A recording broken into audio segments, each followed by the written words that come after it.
यीशु के नाम में आपको बहुत बहुत सलाम। आइए हम खुदा के कलाम में से सीखेंगे। मेरा ईमान है कि आप अपनी किताब बाइबल जरूर साथ लाए होंगे। हालेलुया। किसी ने पढ़ा जी आज जो सोशल मीडिया पे पोस्ट किया गया, क्या टॉपिक था? बोल सकता है जी? लिखा भी हुआ है, अब तो लिखा है। मेरा पहले का मकसद यही था कि मैं देखूं कि आप कितना गौर करते हैं कि जब आप खुदा के घर में जाना, जब आपने प्लान करते हो क्या आज मैं सीखने वाला हूं, क्या मेरे लिए खुदा का कलाम है, ये आपकी मोहब्बत शो करता है, आपका प्यार शो करता है। कहता दाऊद कहता मैं खुश होया जदों मैनू अभी गया नहीं है, वो ऐसी खुशी का ठिकाना देखे जब उसे कहा गया कि खुदा के घर चले। कोशिश किया करें, अपने लिए मांगा करें कि खुदा तू मेरे से क्या बात करने जा रहा है। अब खुदा बोलने लगा है। हालेलुया। तो जब खुदा बोलता है ना, मैं गल खुदा दी सुनागा, जब खुदा क्या करेगा? कलाम करेगा। हालेलुया। तो मेरा मानना है कि आप गौर से इसे सुनेंगे, यकीन जाने आप बहुत बरकत पाएंगे। इसमें से रोशनी निकलती है, सामर्थ्य निकलती है जब इस पर हम गौर करते हैं। इसीलिए खुदा का बंदा कहता है तेरा कलाम मेरे राहों के लिए क्या है? उजियाला, रोशनी, और मेरे कदमों के लिए चिराग है। ये हमारी गाइडेंस बनता है, हमारी सपोर्ट बनता है, हमारी मदद बनता है, हमें छुटकारा देता है। वो अपना कलाम भेजकर अपने लोगों को क्या करता है?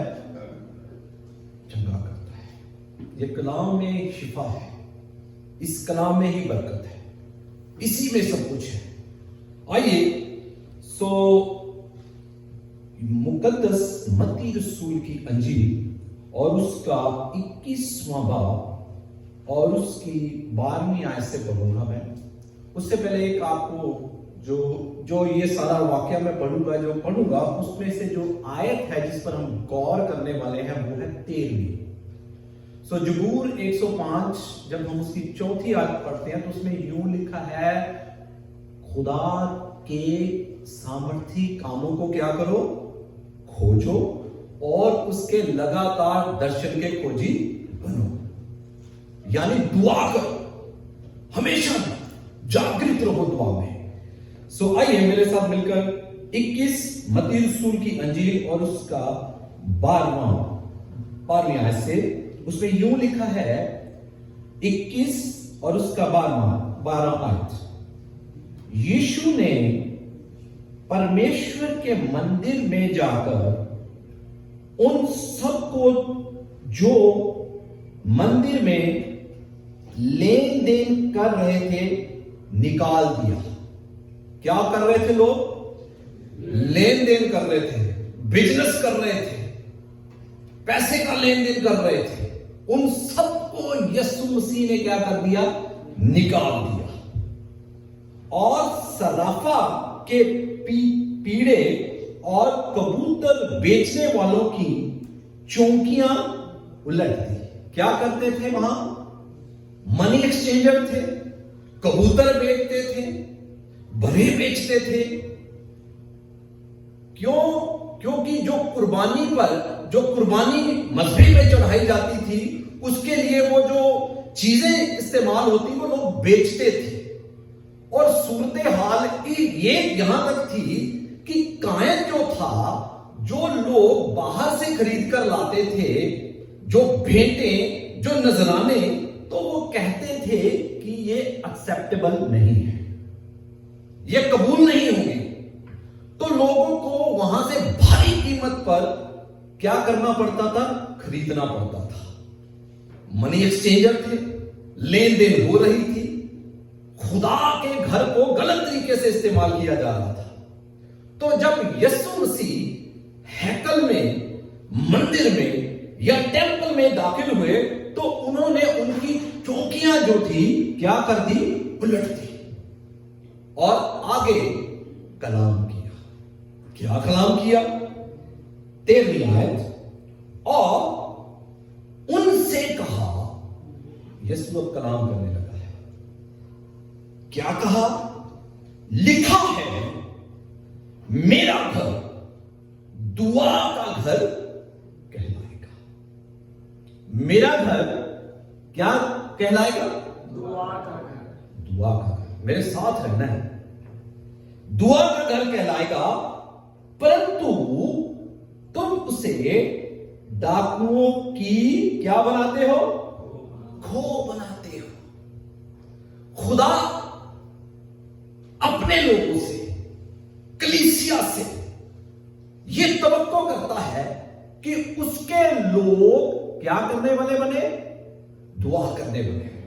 मेरा घर प्रार्थना का घर कहलाएगा, परंतु तुमने उसे डाकुओं की खो बना दिया है। 14वीं आयत, तब अंधे और लंगड़े मंदिर में उसके पास आए और उसने उन्हें चंगा किया। ये खुदा के घर का क्या है? मकसद है। ये खुदा के घर का मकसद है। बीमार आए, अंधे आए, लंगड़े आए, या और भी तरह की बीमारियों में या मुश्किलों में जो ग्रस्त थे आए, तो यीशु मसीह ने उन्हें क्या किया? आजाद किया। ये खुदा के घर का मकसद है। आगे सुनिए 15वीं आयत, परंतु जब प्रधान याजकों और शास्त्रियों ने इन अद्भुत कामों को जो उसने किए और लड़कों को मंदिर में दाऊद के संतान को होशना पुकारते हुए देखा, तो वे क्या हुए? गुस्से में भर गए, क्रोधित हो गए। क्या करते थे? जो वहां फरीसी थे, जो लोग खुदा की तमजीद कर रहे थे, तो वो सोच रहे थे, जो वहां के फरीसी थे, ये जो तमजीद कर रहे हैं, उसकी प्रस्तिश कर रहे हैं, तो मसाया की है। पर वो जानते नहीं थे मसाया नहीं है। तो आने वाला जो मसाया था, वो सोच रहे थे ये उसके लिए है, पर वो नहीं जानते थे कि वो आने वाला वो यही है। तो वो गुस्से से भर गए, क्रोधित हो गए। आगे देखिए 16वीं आयत, और उससे कहने लगे, यानी फरीसी जो वहां थे, क्या तू सुनता है कि ये क्या कहते हैं? यानी वो उसकी तमजीद कर रहे थे, उसकी प्रस्तिश कर रहे थे। वो गुस्से से भरकर वो यीशु से कहने लगे, क्या तू सुनता है कि ये क्या कह रहे हैं? आगे यीशु का जवाब सुनिए। यीशु ने उनसे कहा, हां, क्या तुमने यह कभी नहीं पढ़ा? बालकों, अब जबूर 8 की तलावत हो रही है। यीशु कह रहे हैं, बालकों और दूध पीते बच्चों के मुंह से तूने अपार स्तुति कराई। ये खुदा के घर का मकसद है, दुआ, और उसके बाद शिफा। खुदा ने उनको क्या किया? चंगा किया, और उसके बाद लोग उसकी तमजीद कर रहे हैं, प्रस्तिश कर रहे हैं। यहां ये खुदा के घर में होना चाहिए। जो कलीसिया यहां ये नहीं करती, तो वो उसकी रूह से नहीं भरी हुई, उसकी इच्छा के मुताबिक उसकी तमजीद नहीं कर रहे। दुआ, चंगियाई और उसकी प्रस्तिश, ये खुदा के घर का मकसद है। हालेलुया। अब 17वीं आयत सुनिए, तब वे उन्हें छोड़कर नगर के बाहर बैतनिया को गया और वहां रात बिताई। बैतनिया को गया और वहां रात बिताई। और उस 13वीं आयत में लिखा है, जो मैंने कहा था कि हम इसमें से सीखेंगे, मेरा घर प्रार्थना का घर कहलाएगा, पर तुमने उसे डाकुओं की खो बना दिया है। लोग बिजनेस कर रहे थे, वो काम कर रहे थे जो खुदा तुमसे तवक्को नहीं करता। अगर आप करंथियस का खत और उसका 6वां बाब और उसकी 19वीं आयत पढ़ते हैं तो वहां यूं लिखा है, पौलुस रसूल करंथियस के लोगों को कहता है, क्या तुम नहीं जानते? पहला करंथियस और उसका 6वां बाब और उसकी 19वीं आयत, उसमें यूं लिखा है, क्या तुम नहीं जानते कि तुम्हारा बदन पवित्र आत्मा का क्या है? मंदिर हैकल है। हालेलुया। हालेलुया। कहता है, क्या तुम नहीं जानते तुम्हारा बदन पवित्र आत्मा का क्या है? मंदिर है। This is temple, this is हैकल। क्या तुम नहीं जानते? पौलुस कहता है कि तुम्हारा बदन हैकल है, पवित्र आत्मा का मंदिर है, जो तुम में बसा हुआ है और तुम्हें परमेश्वर की ओर से मिला है और तुम अपने नहीं हो। एक ईमानदार उसकी रिहाइश है। एक सच्चा ईमानदार, वफादार ईमानदार जो दुआ करने वाला है, दुआ में जिंदगी गुजारने वाला है, वो उसकी क्या है? रिहाइश है, वो रहने की जगह है उसकी। यीशु मसीह सारी सारी रात क्या करते थे? दुआ करते थे। और खुदा जब बदन में द्वारा इस धरती पर बदन जन्म लिया उन्होंने अपने बाप के साथ रिश्ता कायम किया। वो दुआ किया करते थे। यीशु खुदा के साथ, अपने बाप के साथ समय गुजारते थे, दुआ करते थे। गतसमनी में उन्होंने दुआ की और यहां तक कि सलीब पर भी उन्होंने दुआ की। क्या कहा? ए खुदा, इन्हें माफ कर, ये नहीं जानते कि ये क्या कर रहे हैं। खुदा तवक्को करता है कि उसके लोग दुआ करने बने, कलीसिया दुआ करने वाली बने। मुझे अफसोस से कहना पड़ता है कि जो लोग दुआ में अपनी जिंदगी नहीं गुजारते, वो आसमानी खजानों से क्या है? वंचित है। वो आसमानी बरकतों से वंचित है, महरूम है। दुआ में अपनी जिंदगी बनाए, खुदा के साथ रिश्ता जुड़े, दुआ में समय गुजारे। दुआ एक ईमानदार के लिए जंग है जो शैतान के किलों को क्या करती है? ढा देती है। दुआ में इतनी सामर्थ्य है। दुआ या जिंदगी एक ईमानदार के लिए जंग है। जो शख्स, जो ईमानदार खुदा की हुजूरी में समय गुजारता है, दुआ करता है, कलाम में क्या लिखा है? मांगो तो तुम्हें दिया जाएगा, खटखटाओ तो तुम्हारे लिए खोला जाएगा। जबूर 105 उसकी 4 आयत में मैंने आपको बोला, उसके सामर्थ्य के कामों को खोजो, उसके लगातार उसको ढूंढते हो, उसको ढूंढो, खोजो दुआ से लगातार। मुझे नहीं पता आपके कौन से मसले हैं, कौन सी मिसाल ऐसे हैं, दीवाने हैं, कौन सी ऐसे बंधन हैं। दुआ शुरू करें अगर सरफराज होना चाहते हैं। इफिसियों का खत और उसका 6वां बाब और उसकी 18वीं आयत, और उसमें यूं लिखा है, इफिसियों 6वां बाब और उसकी 18वीं आयत। आराम से निकालें, हम सीखेंगे मिलकर। अगर आपके पास बाइबल मुकद्दस नहीं है तो नोट करें, इन हवालों को बाहर पढ़ें।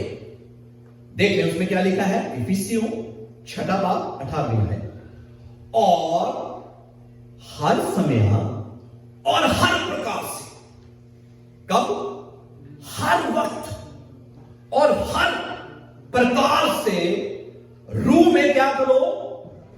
दुआ करो। कहीं लिखा है कि कभी कभी?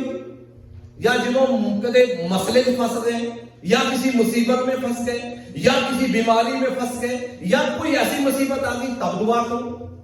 फिर गौर से सुनिए, और हर वक्त और हर प्रकार से रूह में दुआ करो और विनती करती रहो और इसीलिए जागते रहो कि सब पवित्र लोगों के लिए लगातार विनती किया करो।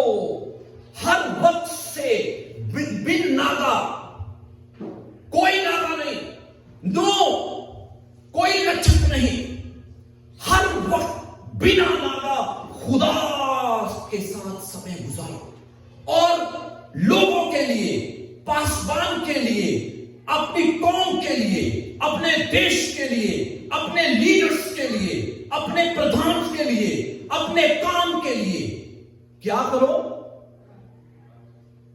कि अपने लिए करो। अक्सर हम अपने लिए मांगते हैं, अक्सर हम यही करते, सारी लिस्ट जो होती है ना, अपनी जांच करें, जब दुआर में हमारी लिस्ट होती है वो हमारी अपनी होती है।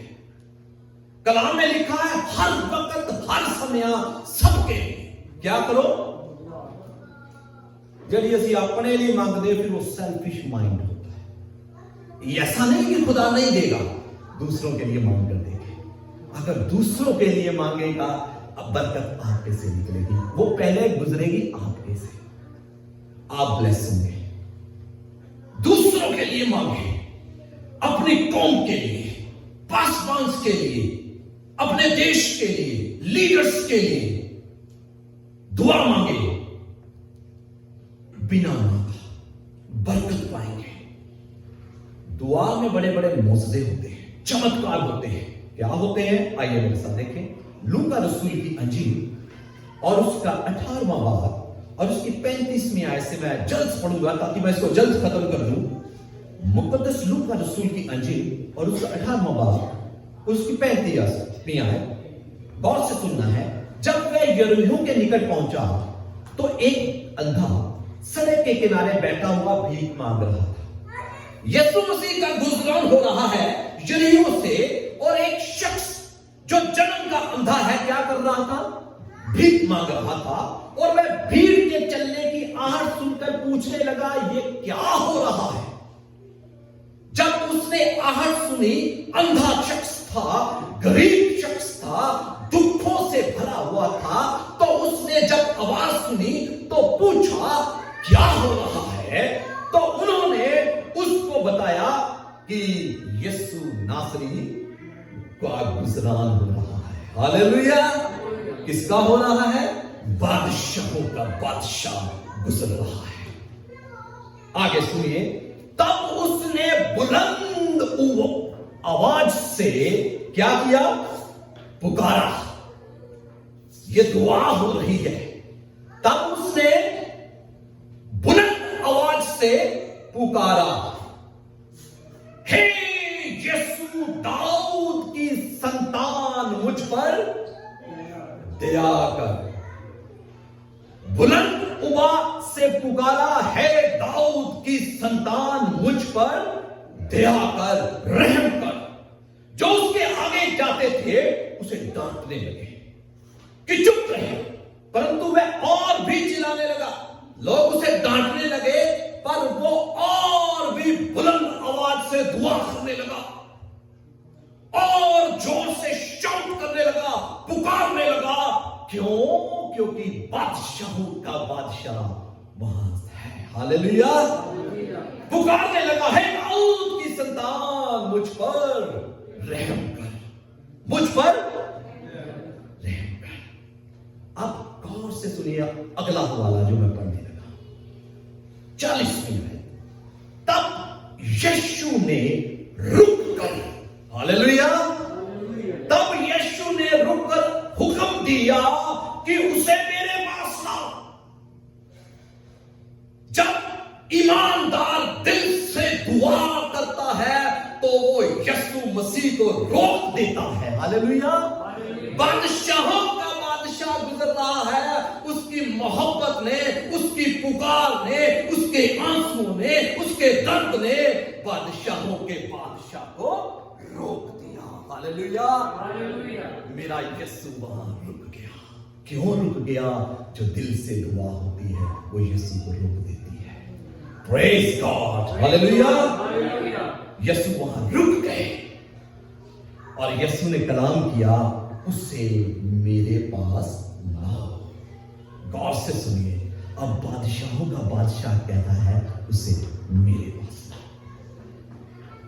जब वह निकट आया तो उसने उससे पूछा, जब वह निकट आया तो यीशु ने उससे पूछा, तू क्या चाहता है कि मैं तेरे लिए करूं? उसने कहा, हे प्रभु, कि मैं देखने लगूं। अब वो जब यीशु के पास आया, जब उसे बुलाया गया, तो उसे मालूम हो गया था कि मेरी जिंदगी तब्दील होने जा रही है, क्योंकि मुझे बादशाहों के बादशाह ने बुला लिया है। हालेलुया। तो यीशु ने कहा, क्या मैं तेरे लिए करूं? वो कहता, मैं देखने लगूं। उसने ये नहीं कहा कि मेरी जो मैं भीख मांगता हूं, मुझे ज्यादा भीख मिल जाए, मुझे पैसा मिल जाए, मुझे वो चीज मिल जाए या कुछ और चीज मिल जाए। उसने वो चीज मांगी थी। उसे मालूम था कि मैं जिस शख्स से जो चीज मांग रहा हूं, ये यही शख्स दे सकता है। दुनिया का कोई शख्स ये मुझे नहीं दे सकता। कि वे वो हस्ती है जो मुर्दों को जिंदा करती है, यही वो शख्स है, मेरी आंखें मुझे दे सकता है। हालेलुया। उसने कोई दूसरी चीज नहीं मांगी। उसने कहा, मैं देखने लगूं।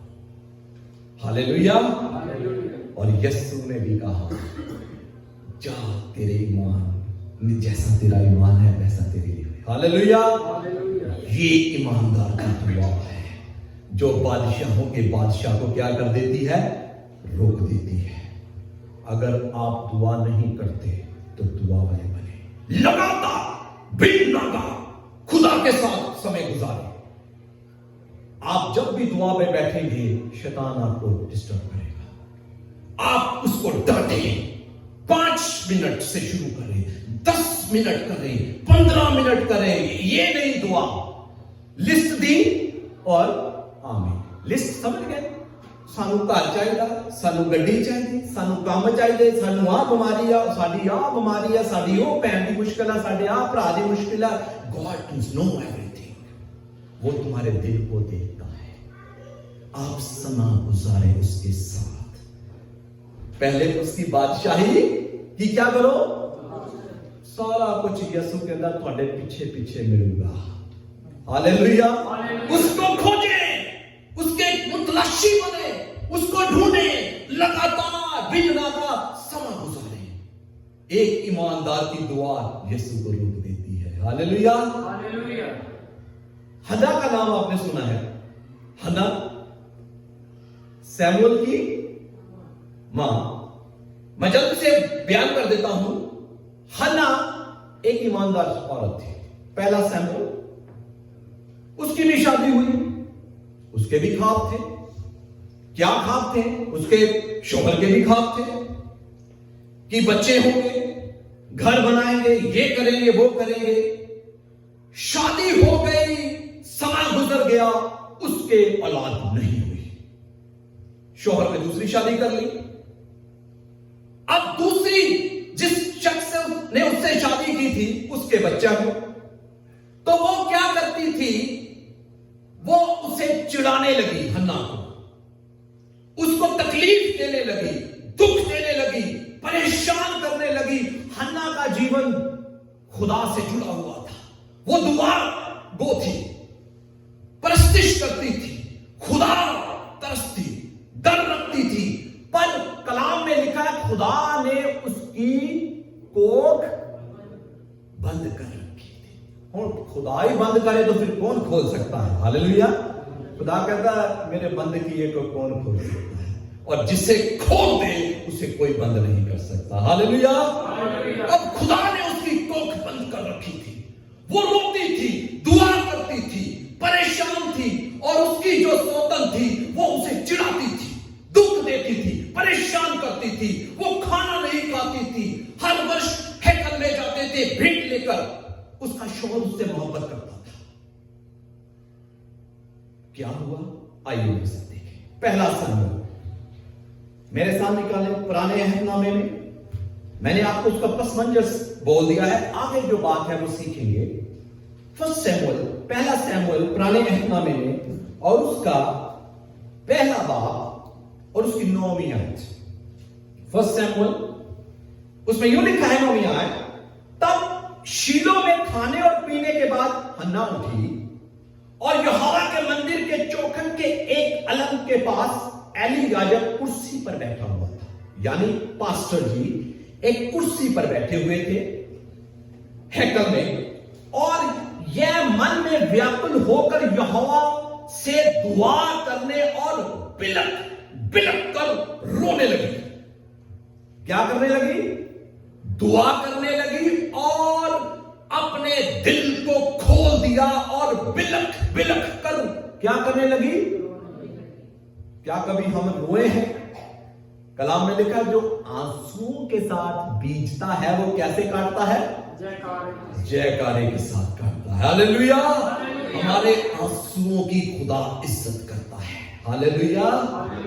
वो आंसुओं के साथ बिलक बिलक कर रोने लगी और उसने यह मन्नत मानी कि हे सेनाओं के यहोवा, यदि तू अपनी दासी के दुख पर निगाह करे।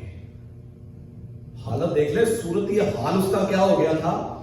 वो कहती है ऐसे ही हम ईमानदार हैं, जब हम किसी परेशानी में, किसी मुसीबत में या थोड़ा लेट हो जाए जिसके लिए हम मांग रहे हैं, हम भी ऐसा ही करते हैं। वो कहती है यदि तू अपनी दासी के दुख पर क्या करे? निगाह करे। वो सोचती शायद खुदा देखता ही नहीं, असि भी इदा ही कहते शायद खुदा सानू साडी सुन नहीं दिया कि शायद प्रॉब्लम है। वो कहती तू मेरे दुख पर निगाह करे। अरे ईमानदारों, क्या तुम नहीं जानते कि कलाम में खुदा कहता है तुम्हारे सिर के बाल भी गिने हुए हैं। इतना खुदा हमसे मोहब्बत करता है। हालेलुया। हमारे सिर के बाल भी गिने हुए उसने, वो इतनी हमसे मोहब्बत करता है। कहती सचमुच तू अपनी बेटी पर निगाह करे और मेरी क्या करे? सुधी ले। शायद सोचती भूल गया खुदा मुझे। सुधी ले और अपनी दासी को भूल ना जाए और अपनी दासी को पुत्र दे, तो मैं उसके जीवन भर के लिए यहोवा को क्या करूंगी? This is the turning point. अब गौर से सुनिए। अब ये दुआ जो कर रही है ना, दुआएं उसने पहले भी की थी। ऐसा नहीं है कि उसने पहले नहीं दुआ की। इसको हवाले को नोट कर लें। उसने दुआ पहले भी की थी, पर अब यह मन्नत मानती है अगर तू अपनी दासी पर निगाह करे, अगर मुझे तू औलाद दे, तो मैं उसको तेरे लिए क्या कर दूंगी? समर्पित कर दूंगी, तेरे को दे दूंगी। आगे सुनिए। और उसके सिर पर फिर छुरा फिरने ना पाएगा। Hallelujah. This is the turning point. पहले उसने दुआ की, ऐसी नहीं की थी। अब उसने जो दुआ की है, कहती अगर तू अपनी दासी को बेबी दे, बच्चा दे, औलाद दे, मैं उसे तेरे लिए अर्पित कर दूंगी। क्योंकि वो पहले अपने लिए मांग रही थी, खुद को अपने लिए मांग रही थी। वो उसको हो सकता है पहले बच्चा खुदा दे देता, पर खुदा को एक नबी चाहिए था। हालेलुया। सैमुअल नबी चाहिए था, उसको बेटा चाहिए था, पर खुदा को एक नबी चाहिए था जो उसका काम कर सके। हालेलुया। खुदा किसी और तलाश में था। वो चाहता था कि ये उसे समर्पित करे, क्योंकि खुदा को सैमुअल चाहिए था, नबी चाहिए था। उसका टर्निंग पॉइंट ये था कि अब उसने जो दुआ की, कहती नॉट सेटिस्फाइड मी। वो अपने को कहती, ये नहीं कहती कि मुझे सेटिस्फाइड कर, कहती जो तू मुझे देगा वो तेरा हो जाएगा। Praise God. ये है एक ईमानदार की दुआएं। हम तो कहते सानू ही सेटिस्फाइड कर, साडियां ही जरूरतां पूरियां कर। वो किसी दूसरे को मिल ले ते असी मथे बीवियां पाने हैं, ऐसा ही है। गलत थियोलॉजी में ना जाए, गलत टीचिंग में ना जाए, सीखे। खुदा को कहती मैं तुझे अर्पित कर दूंगी। खुदा ने उसे औलाद दी। हालेलुया। ये है दुआ जो दिल से बिलख बिलख कर रो रो कर होती है। किसके हजूर में? खुदा के हजूर में। आपके कौन से मसले हैं, जैसे भी मसले हैं, आप खुदा के हुजूर में गिड़गिड़ाना शुरू करें, दुआ करें, रोएं, चिल्लाएं, पुकारें। खुदा आपकी दुआ को सुनेगा। हालेलुया। रसूलों के अमाल और उसका जब हम 16वां बाब पढ़ते हैं, पौलुस और सिलास क्या थे? जो मनादी करते थे, उन्हें कैद में डाला गया, उन्हें कोड़े मारे गए, उनके बदन जो थे जख्मों से भरे हुए थे, बंधनों से बंधे हुए थे। रसूलों के अमाल 16वां बाब जब उस पे पढ़ते हैं तो लिखा है आधी रात के समय पौलुस और सिलास क्या कर रहे थे? दुआ और क्या कर रहे थे? हम्द के गीत गा रहे थे, उस खुदा की प्रस्तिश कर रहे थे जो बादशाहों का बादशाह है। उनका ध्यान अपने खुदा की तरफ था जो बंधनों को खोलता है। उनका ध्यान अपनी तकलीफ की तरफ नहीं था, अपने बदन की तरफ नहीं था, अपने जख्मों की तरफ नहीं था, अपनी मुश्किल की तरफ नहीं था। उनका ध्यान खुदा की तरफ था। तो कलाम में लिखा है वो जब हम्द के गीत गा रहे थे तो बंधन टूट गए। हालेलुया। जब वो दुआ कर रहे थे तो वो आजाद हो गए। हालेलुया। अब आप जब इसे पढ़ें तो वहां लिखा है जब बंधन टूट गए, आजाद हो गए, वहां की क्या हुआ? जेल खाने की नींवें हिल गई। क्या हुई? गिरी नहीं, हिल गई। दुआ में इतनी पावर होती है। गिरी नहीं, हिल गई। तो लिखा सबके बंधन खुल गए। अब गौर करें, जब बंधन खुलते हैं, जो वहां कैदी थे, तो कैदियां जो मौका मिल जाए, खोल जाए, बंधन खोल जाए, द्वार खोल जाए, तो वो क्या करेंगे? भजूगे ना। तो वहां उन लोगों ने देखा जो जहां दुआ होती है, जहां प्रस्तिश होती है, वहां पर लोग बाकी नहीं होते। वो ईमानदार बन जाते हैं। उनको पता था कि हम भाग नहीं सकते क्योंकि हम कैदी हैं, हमने कानून में रहना है। हालेलुया। वो भागे नहीं, वो वहीं रहे, क्योंकि उन्होंने देखा कि जो ये शख्स करते हैं, दुख में भी उसकी आगे झुकते हैं, दुआ करते हैं। जो इनमें है, जो आजादी इधर है, वो बाहर नहीं है। हालेलुया। जो आजादी इनके पास है, इनके साथ रहने से हमें मिलेगी, वो बाहर नहीं मिलेगी। हालेलुया। वो जहां पर ईमानदारी से दुआ होती है, खुदा की रूह से जब हम दुआ करते हैं, तो वहां पर लोग बागी कभी नहीं होते, वो कानून में रहते। रोमन लॉ के मुताबिक जो वहां का दरोगा था, अगर वो वहां से भाग जाते तो उसके लिए सजाए मौत थी। हालेलुया। अब उसने तलवार ली, उसने सोचा कि ये सब कैदी भाग गए हैं, उसने तलवार ली और अपने आप को मारना चाहा। तो खुदा का बंदा कहता है अपने को मारना, रसूल कहता है कि हम यही हैं। हालेलुया। ये है दुआ करने वाले लोग, जो लोग अपने को मारना चाहते हैं, सुसाइड करना चाहते हैं, अपनी जिंदगी को खत्म करना चाहते हैं। जो ईमानदार लोग हैं, दुआ शख्स लोग हैं, वो लोगों की जिंदगियों को बचाते हैं। हालेलुया। वो दूसरों के लिए बरकत बनते हैं। रसूल कहता है अपने को मारना, हम यही हैं। Praise God. अब वो सवाल करता है, दरोगा वो सवाल क्या करता है? हे भाइयों, कि निजात पाने के लिए मैं क्या करूं? Very intelligent question, very intelligent question. कई बार इसे सवाल ही बेवकूफ वाले, सॉरी मैं गलत बोल गया, माफी चाहता हूं, हम कभी ऐसे सवाल करते हैं जो मीनिंगलेस होते हैं। अब देखिए, ये दरोगा सवाल करता है, हे भाइयों कि मैं निजात पाने के लिए क्या करूं? Very intelligent question. अब खुदा का बंदा कहता है कि तू और तेरा घराना क्या करो? खुदा पर ईमान लाओ और तू और तेरा घराना क्या पाओगे? उद्धार पालोगे, नजात पालोगे, रिहाई पालोगे, मखलसी पालोगे, छुटकारा पालोगे, आजादी पालोगे। जब हम यीशु पर क्या करेंगे? ईमान लाएंगे, साल्वेशन पालेंगे, छुटकारा पालेंगे, मुक्ति पालेंगे, क्योंकि किसी दूसरे के वसीला से नहीं, आसमान के नीचे एक ही नाम दिया गया है। हालेलुया। वो कौन सा नाम है? वो यीशु नाम है। हालेलुया। मेरे नाम से जो तुम पिता से मांगोगे वो मेरा बाप तुम्हें क्या देगा। Praise God. दुआ में हिम्मत नहीं हारनी, हिम्मत भी हार देंगे ऐसे। लूका रसूल 18 बाप पहले आगे लिखा है, याद ना छोड़े, हिम्मत नहीं हारनी। शैतान हमारी हिम्मत को क्या करता है? ढाता है।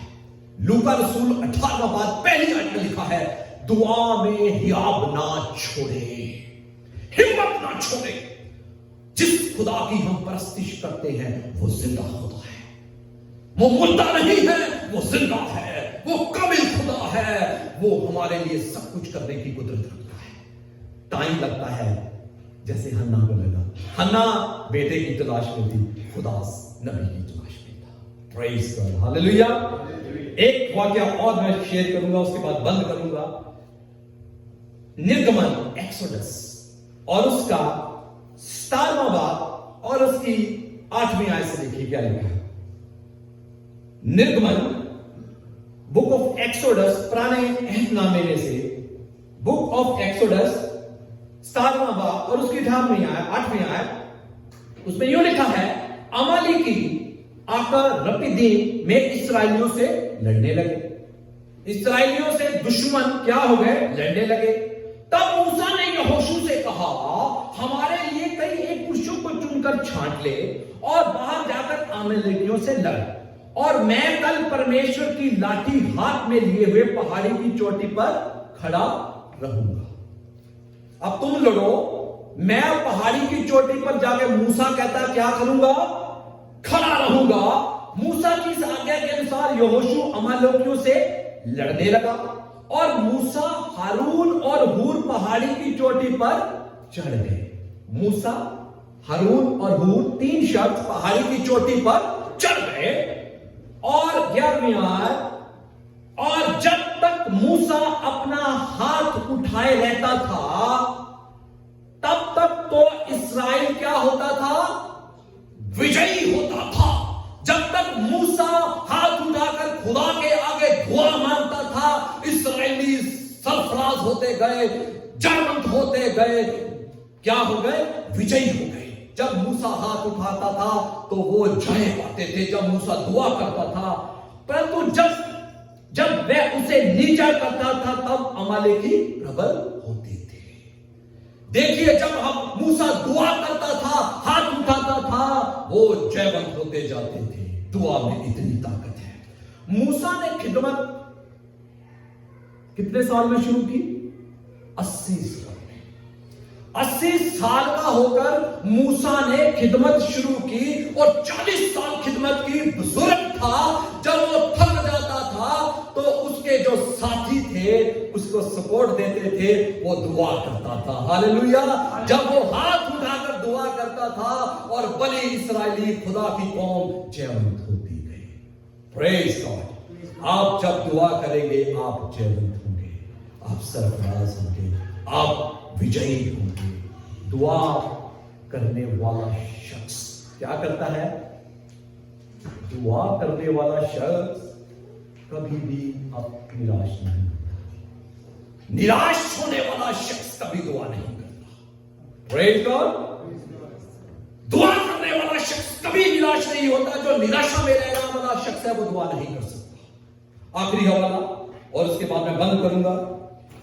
लूका रसूल की अंजील और उसका 9वां बाब और उसकी 29वीं आयत। लूका रसूल और उसका 9वां बाब और उसकी 29वीं आयत, उसमें यूं लिखा है, जब वह प्रार्थना कर ही रहा था तो उसके चेहरे का रूप बदल गया।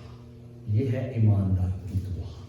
जब ईमानदार दिल से और रूह से दुआ करता है तो वो क्या हो जाता है? ट्रांसफॉर्मेशन हो जाती है, बदल जाता है, चेंज हो जाता है। फिर कहता है, मेरी नहीं बल्कि तेरी इच्छा पूरी हो। Praise God, hallelujah. जब वह प्रार्थना कर ही रहा था तो उसके चेहरे का रूप बदल गया और उसका वस्त्र श्वेत होकर चमकने लगा। Praise God. ये है ईमानदार, ये है खुदा चाहता जब हम दिल से दुआ करें तो हमारे ट्रांसफॉर्मेशन हो जाए, चेंज हो जाए, बदलाव हो जाए। हम रूह से भरकर दुआ करें, वस्त्र क्या हो जाए? सफेद, पाक हो जाए। ईमानदार जो रूह से दुआ करता है वो बदल जाता है, वो पवित्र हो जाता है, पाक हो जाता है। फिर कहता है, मेरी नहीं बल्कि तेरी मर्जी हो। Hallelujah, hallelujah. मेरा घर क्या कहलाएगा? दुआ का घर कहलाएगा। You are the temple of God. खुदा इस हैकल में नहीं रहता, हाथ के बनाए हुए मंदिर में नहीं रहना चाहता। We are the temple of God. वो यहां रहना चाहता है, वो हमारे हृदय में रहना चाहता है। ये है उसकी जगह। जब हम दिल से दुआ करेंगे तो वे पाकीज़गी में जिंदगी जिएंगे, वो हमारे बदनों में रहेगा, हमारे दिल के अंदर रहेगा। आइए अपने कदमों पर खड़े हो जाएं, आंखें बंद कर लें। Praise God. आइए अपने कदमों पर खड़े हो जाएं। Praise God. Thank you Jesus, धन्यवाद। Praise God. आंखें बंद कर लें। खुदा की हुजूरी इस जगह पर है। Praise God, hallelujah. खुदा इस जगह पर है। Hallelujah, hallelujah. मैं नहीं जानता आपकी क्या क्या मुश्किलें हैं, आज खुदा जानता है। अपने मसलों को, अपनी जरूरतों को, अपनी परेशानियों को खुदा के हुजूर में ले आए। खुदा कहता है, मांगो तो तुम्हें दिया जाएगा, मांगो तो तुम्हें दिया जाएगा, खटखटाओ तो तुम्हारे लिए खोला जाएगा। Praise God, hallelujah. Thank you Holi spirit, thank you Jesus, thank you Jesus, thank you Holi spirit, thank you खुदा। तेरा शुक्र करते हैं, तेरी तमजीद करते हैं। हालेलुया। खुदा तेरा कलाम फरमाता है, तू अपने चिन्हों और चमत्कारों द्वारा यह साबित करता है कि तू जिंदा खुदा है। हालेलुया। तेरे लोगों ने आज तेरी जिंदगी बख्श बातों में से सीखा है। हालेलुया। तेरा कलाम कहता है, मुबारक है जो वो इन जिंदगी की बातों को सुनता है, पढ़ता है और उस पर चलता है। तेरे लोगों ने आज सुना, पढ़ा और बख्श दे कि उस पर ये चलने वाले बने और तेरे बड़े कामों का आने वाले दिनों में वर्णन करें कि खुदा की हुजूरी में जब हमने दिल से दुआ की तो उस अंधे की दुआ ने, उस भिखारी की दुआ ने जिस तरह बादशाहों के बादशाह को रोक दिया, ये लोग भी कहने पाए जब हम खुदा की हुजूरी में हन्ना की तरह, उस भिखारी की तरह बुलंद आवाज से पुकारने लगे तो बादशाहों के बादशाह ने रुक कर हमारी दुआ का जवाब दिया। Hallelujah, praise God, hallelujah. Thank you Jesus.